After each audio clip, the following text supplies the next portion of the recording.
Creating new project, overviews of layout and activity. वैसे तो हमने अब तक एंड्रॉइड में बहुत से प्रोजेक्ट बना लिए हैं, लेकिन हमने उसको थ्योरेटिकली ज्यादा देखा है एज कम्पेयर टू प्रैक्टिकल। लेकिन इस मॉड्यूल में हमारी कोशिश होगी कि हम जो भी काम करें ज्यादा से ज्यादा वो काम एंड्रॉइड स्टूडियो पे हो। यूजिंग एंड्रॉइड स्टूडियो हम अपनी एप्लीकेशंस को क्रिएट करेंगे, उन्हें डेवलप करेंगे, उन्हें टेस्ट करेंगे, उन्हें रन भी करेंगे। इससे फायदा हमारा क्या होगा, हमें एंड्रॉइड के स्टूडियो से फेमिलियर हो जाएंगे, हम एंड्रॉइड के कंपोनेंट से, उसके विजेट से, उसके एक्टिविटीज फाइल या जावा फाइल से हमारी नो हाउ भी हो जाएगी। तो स्टार्ट करते हैं। इस लेक्चर में हम एक न्यू प्रोजेक्ट बनाएंगे माई एप्लीकेशन के नाम से, या कोई भी ऐसा नाम जो आप अपनी पसंद से अपनी एप्लीकेशन का रख सकते हैं। सो अब इन प्रोजेक्ट्स को बनाने के लिए नॉर्मली मैं प्रेफर करूंगा कि हम एंड्रॉइड स्टूडियो यूज करें, लेकिन अगर कोई एंड्रॉइड स्टूडियो इंस्टॉल नहीं करता तो वो इक्लिप्स पे भी ये काम कर सकता है। इसी तरह हमें एक रियल टाइम स्मार्ट डिवाइस भी चाहिए होगी जिसपे हम अपनी एप्स को रन और टेस्ट भी करेंगे। सो प्रेफर तो यही है कि एक रियल टाइम स्मार्ट डिवाइसेस को यूज करें हम, ताकि इमुलेटर की वजह से हमारा सिस्टम लोड होकर ज्यादा हैंग ना हो, ज्यादा टाइम ना ले प्रोसेसिंग में। तो अगर आपका सिस्टम इस कैपेबल है कि वो इमुलेटर चला सकता है, then go on with emulator, it's okay. So सबसे पहले हम करेंगे, अब जो प्रोजेक्ट्स हम बनाएंगे, हमने बाय डिफॉल्ट देखा था कंस्ट्रेंट लेआउट यूज हुआ होता था, लेकिन अब जो एक्टिविटीज हम बनाएंगे, एक्सएमएल फाइल्स हम बनाएंगे, हम उन्हें यूजिंग रिलेटिव लेआउट बनाएंगे, क्योंकि ये हमें इजीली प्लेस करने में, स्मूथली या रिलेटिवली प्लेस करने में, कि हम स्क्रीन पे कहीं भी अपने विजेट को, अपने कंपोनेंट को प्लेस कर सकते हैं। सो आज की एप्लीकेशन में हम एक लॉगिन स्क्रीन बनाएंगे जिसमें कुछ टेक्स्ट फील्ड होंगी, जैसे कि आपका यूजर नेम या पासवर्ड है। इसी तरह कुछ प्लेन टेक्स्ट या एडिट टेक्स्ट की फील्ड होंगी जिसमें एक यूजर अपना नाम और पासवर्ड एंटर करेगा। लास्ट पे एक बटन होगा जिसमें सबमिट या लॉगिन कुछ इस तरह का मैसेज लिखा होगा, जिससे ये व्यू होगा कि इस बटन को प्रेस करके यूजर अपनी एक्टिविटी को कंटिन्यू कर सकता है।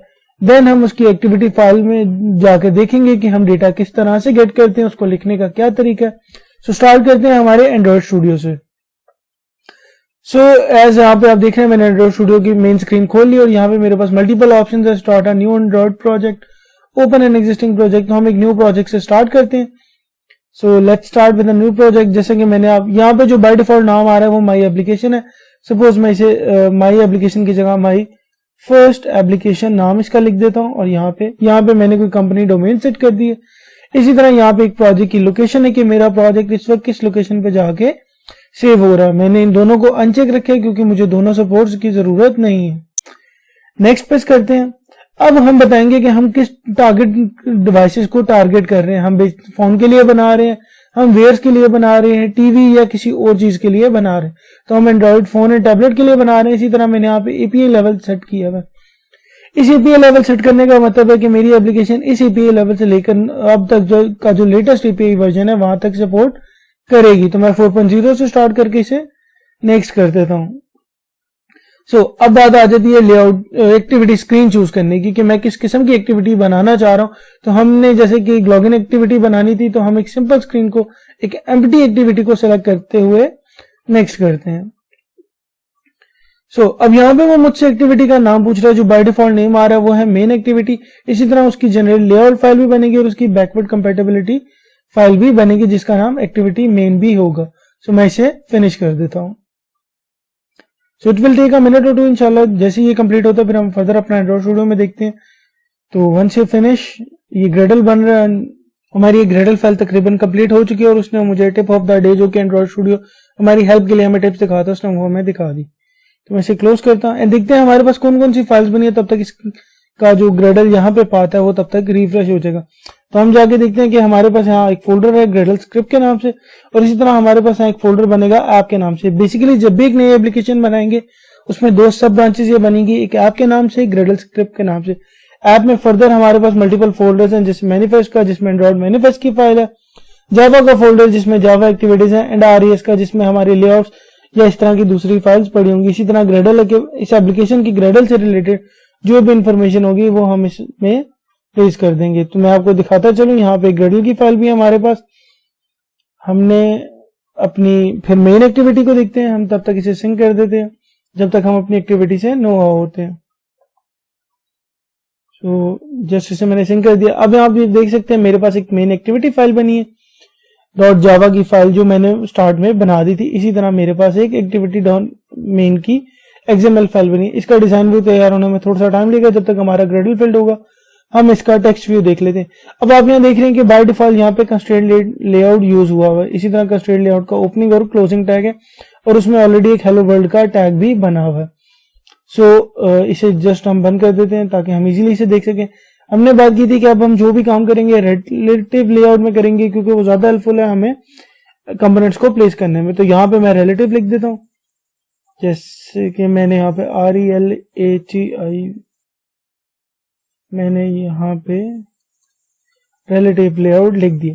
तो अब ये जो मेरा बनेगा प्रोजेक्ट में एप्लीकेशन फाइल, जो भी मेरी XML फाइल बनेगी वो यूजिंग रिलेटिव लेआउट बनेगी। जैसे देख रहे हैं इसका स्टार्टिंग और ओपनिंग टैग है और इसके कुछ अपने कंपोनेंट्स हैं, जैसे कि उसकी विड्थ है, हाइट है, टूल है, सेक्टर, और इसमें ऑलरेडी एक टेक्स्ट व्यू बना हुआ है जिसमें मैसेज हेलो वर्ल्ड लिखा हुआ है।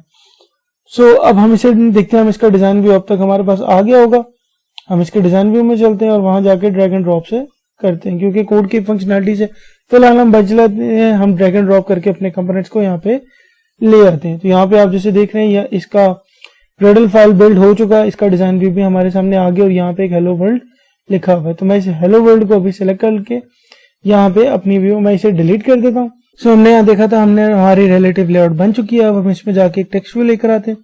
मैंने उसे ड्रैग करके यहाँ ड्रॉप कर दिया, यहाँ पे मैं प्लेस कर देता हूँ और उसका नाम मैं यहाँ जाके सेट कर देता हूँ। बाय डिफॉल्ट इसका नाम टेक्स्ट व्यू आ रहा है, मैं इसे यूजर नेम के नाम से कर देता हूँ, क्योंकि हम लॉगिन स्क्रीन बना रहे हैं तो यूजर नेम ज्यादा परफेक्ट रहेगा। इसी तरह प्लेन टेक्स्ट जिसमें यूजर अपना टेक्स्ट अब लिखेगा, तो मैंने इसको भी एक ड्रैग करके यहाँ पे ड्रॉप कर दिया इस यूजर नेम के सामने, जिसमें एक बाय डिफॉल्ट टेक्स्ट लिखा आ रहा है नेम, तो मैं इसे फिलहाल नेम ही लिखा रहने देता हूँ। इसी तरह दूसरा हम टेक्स्ट व्यू लेंगे, यहाँ पे फॉर एग्जांपल मैंने उसके नीचे प्लेस किया। आप ये एरो से देख सकते हैं कि वो मुझे प्लेसमेंट भी साथ साथ बता रहा है कि मेरा कोई भी अलाइनमेंट खराब ना हो जाए।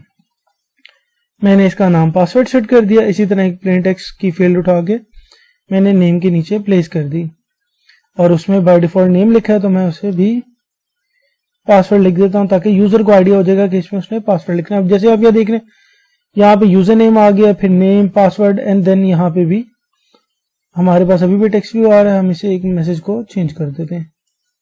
सो मैं इसे पासवर्ड लिख देता हूँ। सो दैट्स हमारी लॉगिन स्क्रीन तकरीबन कंप्लीट है। हमारी दो फील्ड जो जिसमें यूजर नेम या पासवर्ड एंटर करते हैं वो चीज बन चुकी है। अब एक बटन भी चाहिए जिससे यूजर प्रेस करेगा तो ही सबमिट होगा। तो यहाँ पे मैंने एक बटन को ड्रैग एंड ड्रॉप कर दिया और उसके टेक्स्ट में जाके हमने फॉर एग्जांपल सबमिट या मैं लॉगिन लिख देता हूँ, जिससे यूजर को ज्यादा क्लियर हो जाएगा कि इस बटन का क्या मतलब है। इसी तरह एक टेक्स्ट व्यू लेके मैंने यहाँ सेंटर में प्लेस कर दिया, जिसमें मैंने जाके ये लिख दिया कि यहाँ ये बेसिकली है क्या। इसको मैं लिख देता हूँ कि ये एक लॉगिन एक्टिविटी है।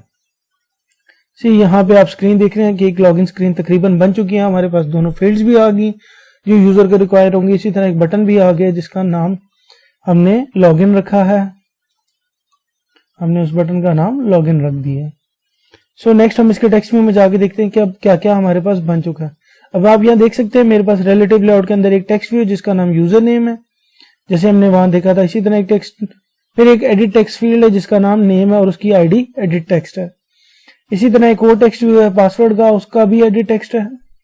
एंड एक फिर है हमारे पास एक बटन, और लास्ट में हमने एक टेक्स्ट व्यू प्लेस किया था जिसमें हमने एक्टिविटी लॉगिन एक्टिविटी की हिंट दी थी। इसने अब स्क्रीन पे मैंने जहां पे ड्रैग किया था इसने उसको उस हिसाब से मार्जिन देते हुए एडजस्ट यहाँ पे कर दिए। मुझे कुछ भी यहाँ पे खुद एडजस्ट नहीं करना पड़ा। अब मैं देखता हूँ कि मैं अपनी स्क्रीन पे जाके डेटा गेट कैसे करूंगा। अब फॉर एग्जांपल मैंने बटन वाले क्लिक करना था, तो मैं पहले तो दो एडिट टेक्स्ट बना लेता हूँ जिन्हें मैंने करना है। तो हम यहाँ एडिट टेक्स्ट के दो वेरिएबल्स बनाएंगे। एडिट टेक्स्ट जिनका नाम फॉर एग्जांपल मैं पहले का नाम यूजर नेम रख देता हूँ is equal to edit text, वापस वही से नाम प्लेस करेंगे। उसके बाद है यहाँ पे फाइंड व्यू बाय आईडी, इस चीज को यूज करना है और इसके अंदर हमने r.id. वो आईडी प्लेस कर देनी है जो आईडी हमने यहाँ पे एडिट टेक्स्ट को दी थी। फॉर एग्जांपल वो आईडी थी नंबर 1 पे ये एडिट टेक्स्ट। मैं इसे कॉपी करके यहाँ पे पेस्ट कर देता हूँ। अब इसको यहाँ पे पता है कि मैंने इस यूजर नेम में इस एडिट टेक्स्ट में जो आईडी लिखी थी वो डेटा लेकर आना। इसी तरह मैं इसकी कॉपी और बना लेता हूँ अपने पासवर्ड के लिए और उसमें मैंने इसके नीचे पेस्ट कर दिया पासवर्ड, और यहाँ पे मैंने एडिट टेक्स्ट 2 आईडी थी तो मैंने यहाँ पे 2 कर दी। अब हमने एक बटन भी बनाया था जिसके प्रेस करने में तो हम बटन को यूज करेंगे। उसके अंदर मैं बटन के नाम का एक वेरिएबल बनाता हूं और उसी तरह यहाँ पे ब्रैकेट में button find view bye ID r.id.button, क्योंकि जो उसकी हमने आईडी रखी थी वो यहाँ पे बटन थी। इस XML फाइल पे हमारी उस बटन की आईडी को हमने बटन का नाम ही दिया था, तो मैंने वही आईडी वहां जाकर लिख दी। तो यहाँ पे एक बटन भी बन गया। अब फर्दर जब हमने बटन के क्लिक बनाने होंगे या हमने दूसरे पेज पे मूव करना होगा तो हम इन बटन्स के डिफरेंट फंक्शंस को यूज करते हुए आगे कंटिन्यू करेंगे। तो आई गेस आज की बात हमें क्लियरली समझ आ गई होगी कि हम एक्टिविटीज या XML फाइल कैसे बनाएंगे, उनमें डेटा अगर फेच करना है तो किस तरह कंपोनेंट से करेंगे, कौन सी फील्ड्स बनानी पड़ेंगी हमें डेटा लेने के लिए। तो आज तक के लिए इतना ही। Thank you so much. अल्लाह हाफिज।